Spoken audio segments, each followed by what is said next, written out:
वैसे स्टूडेंट जिन्होंने 10th 12th का एग्जाम दे दिया है, जिनका रिजल्ट खराब आया, एक दो सब्जेक्ट में फेल हो गए या फिर वे अपने परसेंटेज को इम्प्रूव करना चाहते हैं, उनके लिए यह एक गोल्डन चांस है। वे सभी स्टूडेंट जो अपने मार्क्स को इम्प्रूव करना चाहते हैं, अपने रिजल्ट को सुधार करना चाहते हैं, जून 2022 से सितंबर 2022 तक आयोजित होने वाली ऑन डिमांड एग्जामिनेशन में शामिल हो सकते हैं। ऑन डिमांड एग्जामिनेशन में शामिल होने के लिए एडमिशन की पूरी प्रक्रिया ऑनलाइन है। ऑनलाइन एडमिशन लेने में यदि आप लोगों को किसी भी तरीके की समस्या होती है तो आप लोग नीचे दिए गए हेल्पलाइन नंबर पर संपर्क कर सकते हैं।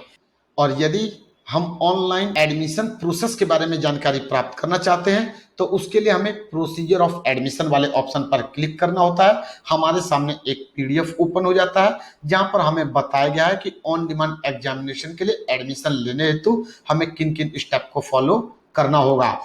पहले स्टेप में बताया गया है कि स्टूडेंट के पास एक मोबाइल नंबर और ईमेल आईडी होना चाहिए। मोबाइल नंबर और ईमेल आईडी पर ओटीपी भेजा जाएगा और उसका वैलिडेशन होने के बाद, ओटीपी सत्यापन होने के बाद कैंडिडेट सेकंड स्टेप पे पहुंच जाता है। सेकंड स्टेप में बेसिक डिटेल्स से संबंधित कुछ जानकारी पूछी जाती है और कुछ डॉक्यूमेंट्स को अपलोड करने के लिए कहा जाता है।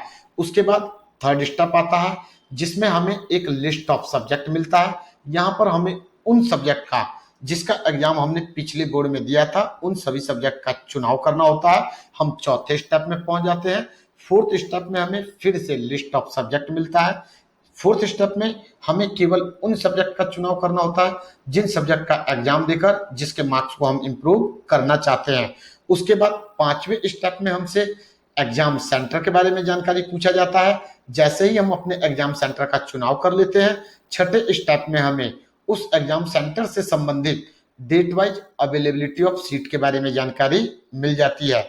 उसके बाद हमें पेमेंट करना होता है। पेमेंट करने के बाद हमारे सामने एक कैलेंडर का ऑप्शन आता है जहां से हमें किसी एक डेट का चुनाव करना होता है। आठवें ऑप्शन में डेट ऑफ एग्जाम वाले ऑप्शन में आप अपनी इच्छा अनुसार किसी एक डेट का, जिस डेट को आप एग्जाम दे सकते हैं, उसका चुनाव करना होता है। यदि उस डेट को, जिस डेट का आपने चुनाव किया है, आपका डेट सक्सेसफुली बुक कर दिया जाता है तो आपके ईमेल आईडी और मोबाइल नंबर पर आपको आपका यूजर नेम और पासवर्ड भेज दिया जाता है, जिसका प्रयोग करके आप अपने डैशबोर्ड में लॉगिन होते हैं। डैशबोर्ड में लॉगिन होने के बाद समय समय पर आपको अपने डैशबोर्ड को चेक करते रहना पड़ता है।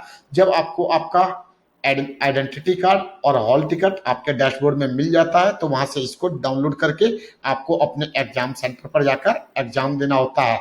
और यदि उस डेट को, जिस डेट का आपने चुनाव किया, आपका सीट बुक नहीं होता तो दोबारा से आपको कैलेंडर वाले ऑप्शन पर जाना होता है, फिर से एक डेट को सिलेक्ट करना होता है और इस स्टेप को जब तक आपको फॉलो करते रहना होता है जब तक कि आपका एक डेट सक्सेसफुली बुक नहीं हो जाता। ऑनलाइन एडमिशन लेने के लिए पूरी प्रक्रिया बहुत ही सिंपल है। यदि आप बढ़िया से इस ग्राफ को समझ जाते हैं तो आपको एडमिशन लेने में बहुत ही आसानी होती है। उम्मीद करता हूं आप सभी को इस वीडियो के माध्यम से यह जानकारी मिल चुकी होगी कि एनआईयूएस में ऑन डिमांड एग्जामिनेशन में शामिल होने के लिए ऑनलाइन एडमिशन लेने हेतु आपको किन किन स्टेप को फॉलो करना होता है। इस वीडियो के माध्यम से बस इतना ही। फिर मिलेंगे नेक्स्ट टाइम एक नए टॉपिक के साथ। जब तक के लिए bye bye, tata, see you.